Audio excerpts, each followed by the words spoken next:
जी अस्सलाम वालेकुम। आज के सेशन में हम देखते हैं कि अगर हमें एक्सपोनेंशियल कर्व फिट करने की ज़रूरत पड़ जाए तो उसको हम कैसे कर सकते हैं। एग्जाम्पल से इसको समझने की कोशिश करते हैं। For example fit an exponential curve of this type y is equal to a e की power b x to the given data. x और y की फॉर्म में, लेकिन इसमें हमने सिंपल लाइन को फिट नहीं करना या सेकेंड डिग्री थर्ड डिग्री को फिट नहीं करना, बल्कि इसमें वो कह रहा है हमें कि आप एक्सपोनेंशियल कर्व फिट करें या ये वाला जो गिवन कर्व है इसको फिट करें। तो पहले ज़रा अगर इसको देखें कि बेस्ट प्रैक्टिस यही होती है कि अगर हमारे पास डाटा है तो उसको हम ग्राफ पे ड्रा करने की कोशिश करें। तो अगर आप इसको करें तो ये देखें, ये हमारे पास जो एक्स वैल्यूज़ हैं वो इस साइड पे आ गई और ये मेरे पास वाई वैल्यूज़ आ गई। तो इसका कर्व देखें, या आपको स्ट्रेट लाइन लग रही है या इसमें कर्व नज़र आ रहा है आपको। तो डेफिनेटली ये अगर लाइन होती तो बिल्कुल स्ट्रेट इस शेप में हो सकती थी, लेकिन ये देखें स्टार्ट में कम है और फिर उसके बाद इसमें रैपिड चेंज आ रही है, अपवर्ड आ गई। तो यूजुअली ये एक एक्सपोनेंशियल कर्व की निशानी होती है। तो इसका मतलब ये है कि इस पे हम एक्सपोनेंशियल कर्व की तरफ जाते हैं। तो एक्सपोनेंशियल कर्व की ये वाली फॉर्म है, लेकिन आपको पता है कि इसको डायरेक्टली तो हम फिट नहीं कर सकते, इसको हम कन्वर्ट करेंगे सिंपल लीनियर इक्वेशन में। तो वो देखें कैसे करें। तो इसमें देखें दो चीज़ें आपस में मल्टीप्लाई हो रही हैं और एक्सपोनेंशियल भी हैं। तो इस केसेस में ऑलरेडी हम देख चुके हैं कि अगर हम लॉग अप्लाई करें तो उससे हमारा प्रॉब्लम सॉल्व हो जाता है। तो फॉर एग्जांपल यहाँ पे देखते हैं, हम लॉग अप्लाई करते हैं बोथ साइड पे। Log y is equal to log a e b x, और इसमें ये लॉग दो चीज़ें मल्टीप्लाई हो रही हैं तो ये ऐड होके सेपरेट हो जाएंगी, लॉग ए और दैट इज़ लॉग ई और बी एक्स। फर्दर आपको ये भी पता है कि अगर पावर में जो चीज़ हो वो हम शुरू में लिख लेते हैं। और एक स्टेप हम और कर लेते हैं कि this is log A plus, इसमें देखें b और log e कांस्टेंट है तो इसको मैं इकट्ठा कर देता हूँ, b log e, इसको मैंने इकट्ठा कर दिया और x साथ में इधर मल्टीप्लाई, और ये मेरे पास आ गया log y। तो अब इसको मैं y डैश कह देता हूँ, इसको मैं a कैपिटल कह देता हूँ और इसको मैं b कह देता हूँ। तो ये मेरे पास फॉर्म आ जाएगी y dash is equal to a plus b into x. तो ये मेरे पास लीनियर फॉर्म आ गई और इसको मैं इजीली प्रोसीड कर सकता हूँ। और अगर आप ये ओरिजिनल डाटा का ग्राफ हम ऑलरेडी देख चुके हैं और इसमें हमने देखा है कि ये x is as it is ये है और ये एक्स वैल्यूज़ है, और ये हमारे पास यहाँ पर थी वाई वैल्यूज़ इस साइड पे, लेकिन उसके बाद मैंने लॉग वाई लिया। ओके, ये मेरे पास x था, ये मेरे पास y था और ये मेरे पास y की वैल्यूज़ हैं, उसका मैंने log ले लिया। अब मैंने क्या किया कि इस x को और log y को यहाँ पे ड्रॉप किया, तो ये मेरे पास log y वाला डेटा इस साइड पे आ गया। तो ये मैंने चेक किया इस डाटा को, तो वो देखें बिल्कुल स्ट्रेट लाइन बन रही है। तो इसका मतलब है कि हमने जो ट्रांसफॉर्मेशन की है उससे हमारा जो लीनियर फॉर्म है वो बेहतरीन किस्म की बन गई हुई है। तो ये हम ऑलरेडी देख चुके हैं कि ये नॉन लीनियर फॉर्म थी, और नॉन लीनियर फॉर्म को हमने ट्रांसफॉर्मेशन की मदद से हमने y dash a plus b x में कन्वर्ट कर लिया, और जिसमें y dash where y dash हमारे पास आ रहा है log y और a हमारे पास आ रहा था log a और b हमारे पास आ रहा था b log e, इसको मैंने ये कह दिया। ठीक है, तो ये नॉन लीनियर फॉर्म और ये लीनियर फॉर्म जिसकी हमने फिटिंग करनी है।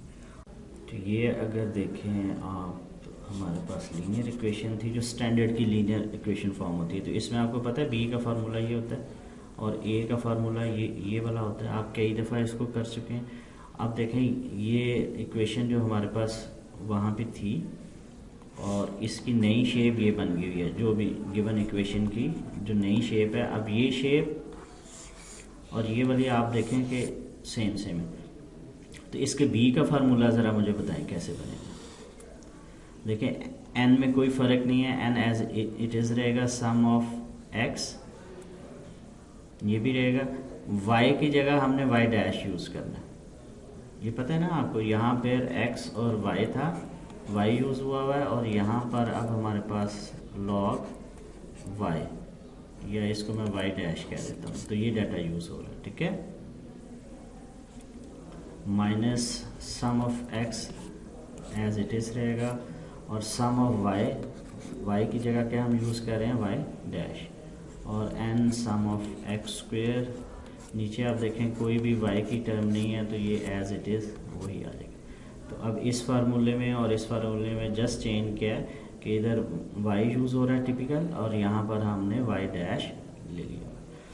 और इसी तरह ये वाई डैश और उसका बार लेंगे, वाई डैश बार माइनस, और इधर लेंगे हम बी, और यहाँ पर लेंगे, यानी ये बी वही होता है जो यहाँ पे कैलकुलेट किया था, तो ये बी यहाँ आ जाएगा, और एक्स बार।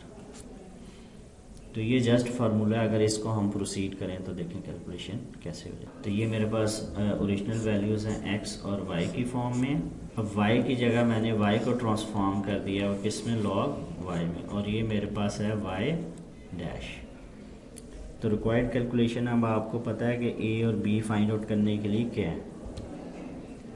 ये वाई डैश हो गया, और ये वाई डैश स्क्वेयर, और ये आपके पास x और y डैश हो गया, और ये आपके पास क्या हो गया, x स्क्वेयर।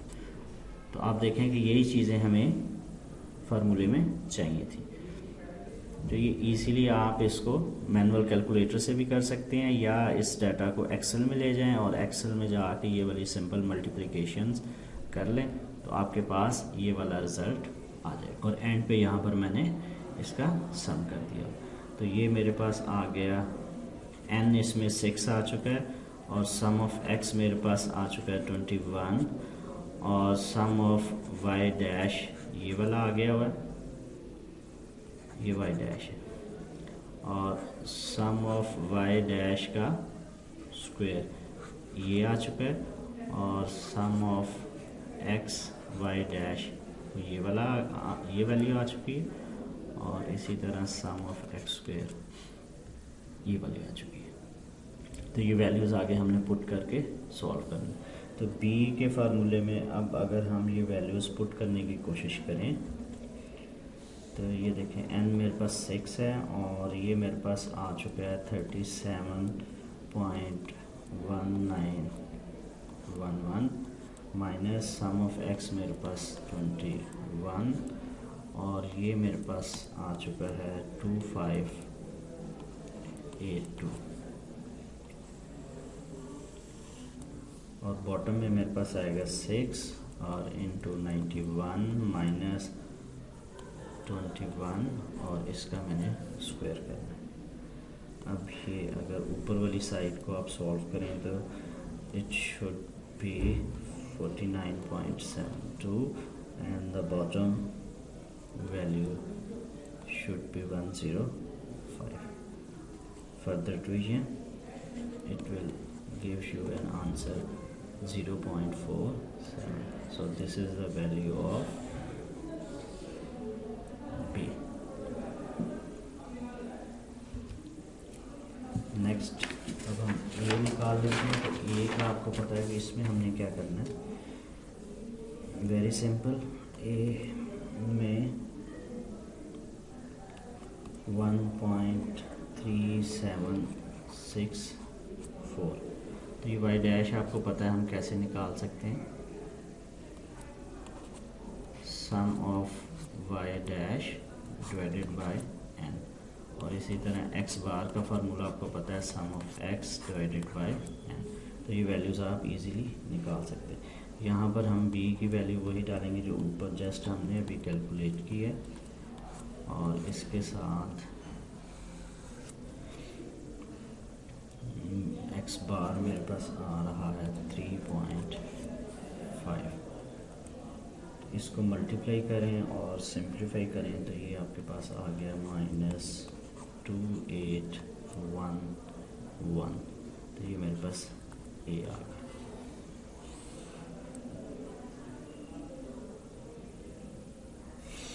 अब अगर आप नोट करें तो इक्वेशन जो मैंने फिट की थी y dash is equal to a plus b x, तो उसमें आप देखें कि ये मेरे पास बन चुकी है y dash -0.2811 plus 0.4735 into x. अगर मेरे पास सिंपल डाटा हुआ होता ना तो यहाँ तक करके this was the my final answer, लेकिन अब है क्या कि यहाँ पे अगर आप देखें तो ये वाई वो वाला वाई नहीं है जो ओरिजिनल डाटे में था। तो हमें इसको दोबारा से ट्रांसफॉर्म करना है ओरिजिनल फॉर्म में। ये वाई डैश और ए को भी ए उसमें स्मॉल होगा और बी होगा, तो ये वाला स्टेप आपने नहीं भूलना। तो अब आप ये देखें कि हमने वहाँ पे क्या लेट किया हुआ था, a is equal to log small a. तो इसको अगर दोनों साइड पे मैं एंटी लॉग लूँ तो यहाँ पर ए रह जाएगा और उसको मैंने इधर ले आया तो एंटी लॉग ए। तो अब ए की जो भी वैल्यू है उसका अगर एंटी लॉग ले लें तो आप देखेंगे कि आपके पास आंसर जो है वो आ जाएगा। तो अब आपने एंटी लॉग लिया, एंटी लॉग -0.2811, इसका एंटी लॉग लें, कैलकुलेटर से आप इजीली ले सकते हैं या एक्सेल को यूज़ करें और वहाँ से ले लें। तो ये आपके पास आ गया 5242 स्मॉल ए, ठीक है। और इसी तरह बी की तरफ आते हैं तो बी में आप देखें क्या है आपके पास, ये बी तो हमने फाइंड आउट करना है, ठीक है। अच्छा लॉग ई, अब आपके पास लॉग और ई की क्या वैल्यू होती है, बड़ा फेमस कांस्टेंट है ये 7.83, ठीक है, ये कांस्टेंट है और ये 2.7183 इसकी वैल्यू होती है। तो वो वैल्यू मैंने यहाँ पे पुट की और बी जो आपने कैलकुलेट किया हुआ है अभी पीछे फार्मूले में वो है 4735। तो ये हो गया और ये अब इसका लॉग लिया तो ये आपके पास वैल्यू इधर आ जाएगी 0.4343 और इधर आपके पास है 0.4735। अब इसमें से बी निकालना है तो कैसे करेंगे, इस फैक्टर को डिवाइड कर दें दोनों साइड पे तो इधर से ख़त्म हो जाएगा और यहाँ पर आपके पास बी की वैल्यू आएगी 0.4735 डिवाइडेड बाय 0.43 और 43 और ये मेरे पास बी। इसको फर्दर आप सॉल्व करें तो बी आपके पास सिंप्लीफाई होके आ रहा है 1.09। तो अब ओरिजिनल डाटा के लिए आपके पास ए ये आ गया और बी आपके पास ये आ गया। और एंटी लॉग लेने का अगर आप तरीका देखना चाहें तो ये आपके पास विंडोज़ का कैलकुलेटर है, उसमें आपने एंटी लॉग का मतलब है ये वाली 10 रेज़ टू पावर एक्स। तो एक्स हमारे पास ये वाली वैल्यू है, जिस भी वैल्यू का आपने लेना है 10 पावर रेज़ टू लें तो ये आपके पास 0.2453 ये यहाँ पे आ गया। और लॉग लेने के लिए सिंपल, अगर आप कैलकुलेटर पे देखें तो इस तरह का बटन होगा जिस पे लॉग लिखा होगा, लॉग, और उसके अंदर कोई भी आपने वैल्यू फीड करनी है तो वो उसका फाइनल आंसर आपको दे देगा। तो अब देखें मेरे पास ओरिजिनल इक्वेशन ये थी और इसमें हमने ए और बी को फाइंड आउट करना था। तो ए मेरे पास आ चुका है 0.5242 और ई और बी मेरे पास आ गया 1.09 और इसके बाद एक्स। द रिक्वायर्ड इक्वेशन, ये मेरे पास रिक्वायर्ड इक्वेशन आ चुकी है। तो रीकैप कर लेते हैं। आपको गिवन डाटा होगा एक्स और वाई की फॉर्म में और वो बना रहा है एक्सपोनेंशियल कर्व, ठीक है। अब इसमें आपने सूटेबल ट्रांसफॉर्मेशन करनी है और उसका एक बेस्ट मेथड क्या है कि आप लॉग ले लें। अच्छा, लॉग लेने के बाद न्यू इक्वेशन आ जाएगी। न्यू इक्वेशन इस केस में क्या आई है, वो आई है y dash is equal to a plus b x. तो ये कोई भी फॉर्म बन सकती है, जिस तरह की इक्वेशन है उस तरह की ट्रांसफॉर्मेशन हो जाएगी। अब इसमें आपने ये अननोन फाइंड आउट करने हैं, तो यहाँ पर ए फाइंड आउट करना था और दूसरा क्या फाइंड आउट करना था, बी। और इस स्टेप में क्या करना है कि ए और बी तो आ गए हैं, लेकिन ओरिजिनल आपका क्या था कि ए को ए में कन्वर्ट करना है और बी को जो भी आपने कुछ सपोज किया हुआ उसमें आपने कन्वर्ट करना है। क्लियर है ये बात? ये हर सिचुएशन के मुताबिक डिफरेंट होगा। और इसके बाद आपकी जो भी ओरिजिनल इक्वेशन थी उसमें आप ए और बी की वैल्यूज पुट करें और फाइनल आपके पास रिक्वायर्ड आंसर आ गया। तो इसी के साथ इसको एंड करते हैं। Thank you so much. आइए इस सेशन में हम देखते हैं कि अगर हमारे पास एक्सपोनेंशियल कर्व हो तो उसको हमने कैसे फिट करना है। ऑलरेडी हम एक एक्सपोनेंशियल कर्व फिट कर चुके हैं एग्जाम्पल 1 में, और अभी हम एग्जाम्पल 2 देख रहे हैं। This is our given data x and y values, and the curve we need to fit is in the form of y is equal to ax bar b. If you look at the shape of this curve, it is an exponential curve. It is not a linear form, it is in exponential form. जैसे कि हमें already पता है कि non linear form अगर हो तो उसको हैंडल करना मुश्किल है, तो उसको हम लीनियर फॉर्म में कन्वर्ट कर लेते हैं। अगर यहाँ पर देखें तो ये हमारे पास नॉन लीनियर फॉर्म में कर्व है, तो इसको हम लीनियर फॉर्म में कैसे कन्वर्ट करेंगे।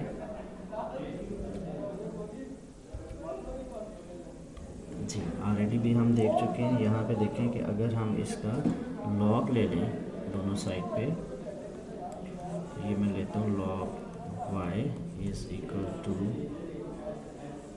log a x bar b, और इसको फर्दर अगर मैं करूँ log a सेपरेट हो गया क्योंकि ये दो टर्म्स जो मल्टीप्लाई हो रही थी log में वो सेपरेट हो सकती है x b। इसको मैंने log a लिखा और जो पावर में होता है वो हम पहले लिख सकते हैं। तो ये मेरे पास आ गया log y। तो अगर इसको अब मैं लेट करता हूँ ये डैश, ये मेरे पास a और ये मेरे पास b, और इसको मैं x लिख देता हूँ x डैश, ठीक है जी। और लेट यहाँ पर मैंने किया है log y इज मेरा y डैश के इक्वल है, और log a जो है ये मेरा कैपिटल है, और log x जो है इसको मैं x डैश कह रहा हूँ। तो इससे मैंने एक नई लीनियर फॉर्म में इक्वेशन बना दी। तो ये मेरे पास लीनियर फॉर्म में इक्वेशन आ गई है। अब इसको सॉल्व करने के दो मेथड हैं। एक तो ये है कि मैं a और b का फार्मूला लेके उसको सॉल्व करूँ, जो ऑलरेडी हम पिछले एग्जांपल में कर भी चुके हैं। इसमें मैं चाह रहा हूँ कि आपको नॉर्मल इक्वेशंस की मदद से इसको सॉल्व करने की कोशिश करनी है, ठीक है। तो इसकी फर्स्ट नॉर्मल इक्वेशन कैसे बनेगी, ऑलरेडी हम जब सिंपल लीनियर किया था उसमें कर चुके हैं। तो उसमें क्या क्या है कि हम समेशन बोथ साइड पे अप्लाई कर देते हैं, सम ऑफ y डैश, और जब समेशन किसी कांस्टेंट पे अप्लाई हो तो जितनी वैल्यूज़ होती हैं वो मल्टीप्लाई होती है। तो ये समेशन जो है ये नंबर ऑफ़ वैल्यूज़ में कन्वर्ट हो जाता है। तो नंबर ऑफ़ वैल्यूज़ है हमारे पास n, और ये मेरे पास a आ गया, और प्लस समेशन जब अप्लाई हुआ तो कांस्टेंट पे तो अप्लाई नहीं हो सकता, कांस्टेंट को मैंने बाहर कर लिया और ये अंदर वेरिएबल पे अप्लाई हो गया। तो अब ये मेरे पास एक नॉर्मल इक्वेशन बन गई। सेकेंड नॉर्मल इक्वेशन बनाने के लिए हम क्या करते हैं कि ये जो फैक्टर होता है इसको एक दफ़ा सारी इक्वेशन से मल्टीप्लाई करते हैं और फिर उस पर सम अप्लाई करते हैं। तो इसको अगर हम देखें तो 2 स्टेप्स में कर लेते हैं। तो एक्स डैश वाई डैश हो गया और ये ए एक्स डैश हो गया और प्लस ये मेरे पास हो गया बी एक्स डैश का स्क्वायर, और इस पे अब मैंने समेशन अप्लाई किया। तो ये मेरे पास आ गया sum of x dash y dash, a constant है, sum of x dash plus b sum of x dash true. तो ऑलरेडी अगर आपने नॉर्मल इक्वेशन से सॉल्व किया हुआ है तो ये आपके लिए कोई नई चीज़ नहीं होनी चाहिए। अब इसके लिए हमें रिक्वायर्ड कैलकुलेशंस कौन कौन सी चाहिए। देखिए ओरिजिनल डाटा हमारे पास एक्स और वाई की फॉर्म में है, लेकिन जो लीनियर फॉर्म में इक्वेशन हम फिट कर रहे हैं वो हमें लॉग वाई डैश है इस फॉर्म में है और एक्स जो है वो एक्स डैश फॉर्म। अब कहने का मतलब ये है कि हम ये एक्स और वाई वाला डाटा इस्तेमाल नहीं करेंगे, हम इसके लिए वाई डैश और एक्स डैश वाला जो डाटा है उसको यूज़ करेंगे। और ये मेरे पास एक्स डैश का स्क्वायर हो गया और ये मेरे पास एक्स डैश और वाई डैश हो गया। ये वो चीज़ें हैं जो हमें फर्दर चाहिए। तो ये डाटे को आप कैलकुलेटर की मदद से सॉल्व कर लें या ये डाटा आप अगर चाहें तो एक्सेल में ले जाएं और एक्सेल में ये सिंपल कैलकुलेशन आप कर सकते हैं।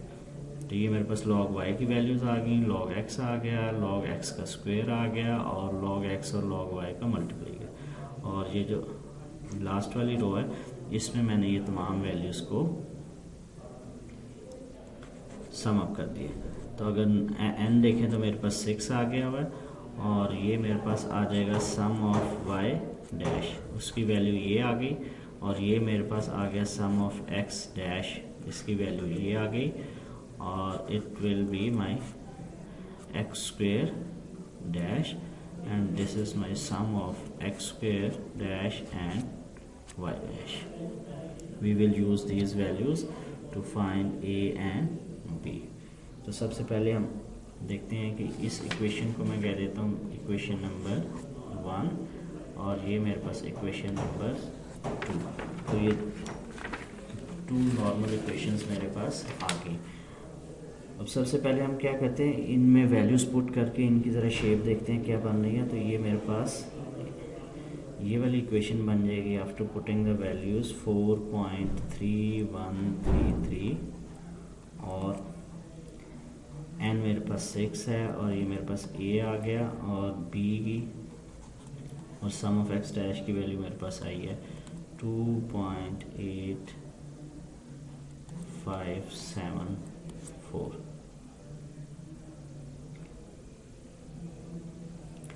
और ये वाली इक्वेशन जो सेकंड है ये मेरे पास बन जाएगी 2.2672 और ये मेरे पास सम ऑफ x की वैल्यू 2.8574 और इनटू a और प्लस ये मेरे पास आ गई सम ऑफ x स्क्वायर, तो ये मेरे पास आ गया 1.7749 और इनटू b। तो अगर मैं चाहूँ तो इसको एग्जैक्टली इक्वेशन नंबर 1 कह देता हूँ और इसको मैं इक्वेशन नंबर 2 कह देता हूँ।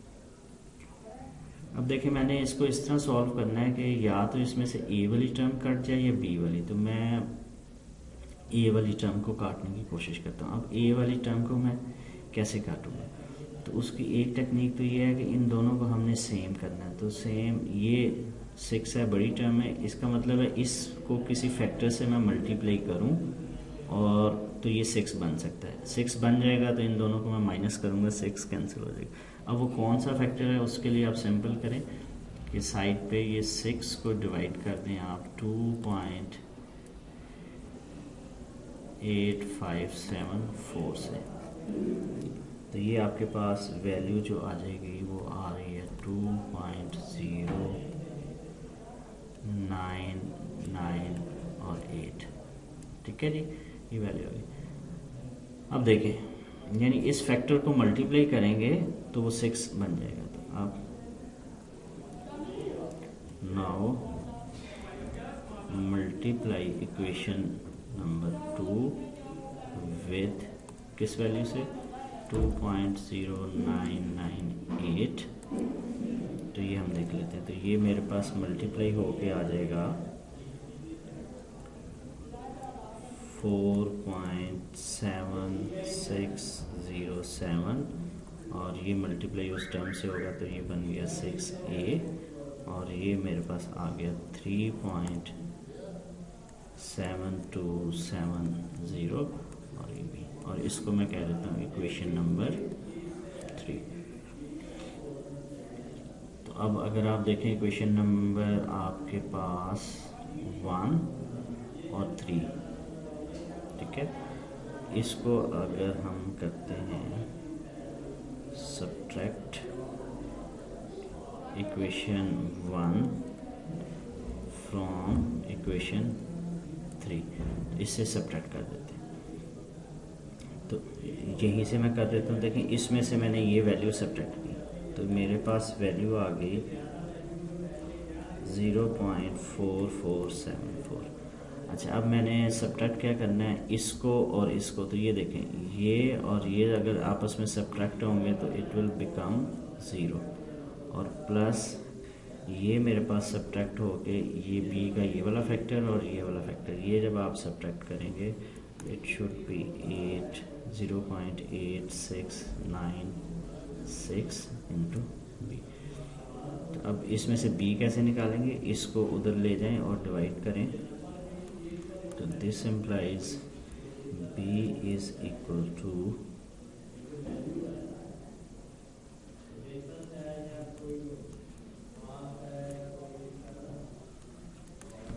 तो b की वैल्यू हमारे पास ये वाली आ गई और ये यहाँ पर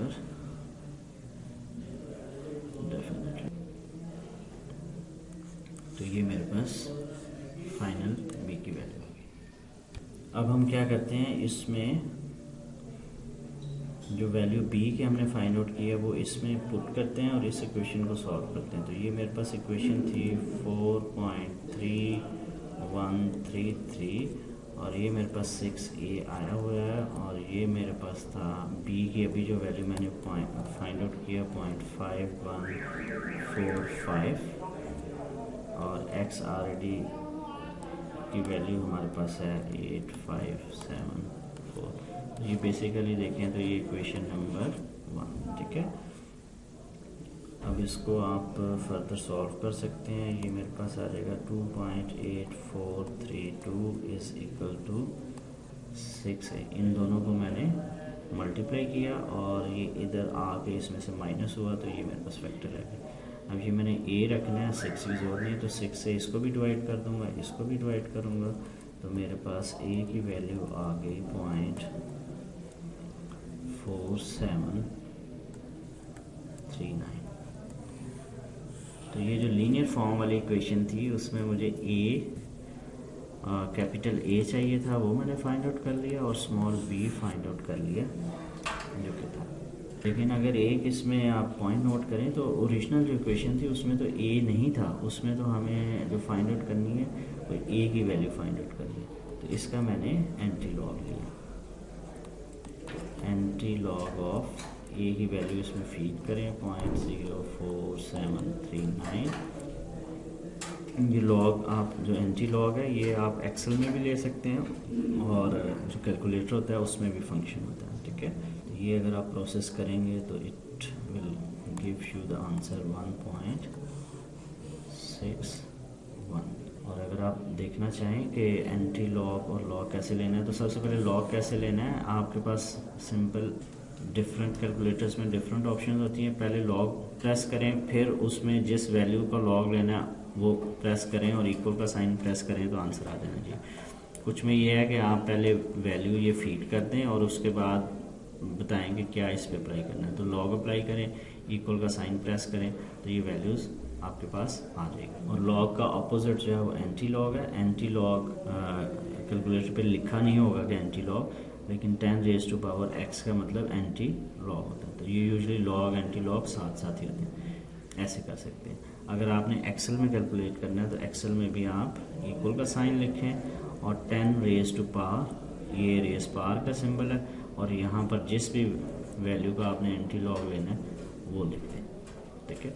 इसमें ये जो यहाँ पर वैल्यू लिखी जस्ट मैंने एग्जांपल के लिए लिखी हुई है, ठीक है, इस इक्वेशन के मुताबिक नहीं है, लेकिन प्रोसेस आप ये वाला अडॉप्ट कर सकते हैं। ये पिछले क्वेश्चन में भी हमने किया होता। तो ले जी, हमारे पास ये सब कुछ करने के बाद अब हमारे पास ए की वैल्यू आ चुकी है 1.61 और x एज इट इज़, और b मेरे पास आ चुका है 0.5145।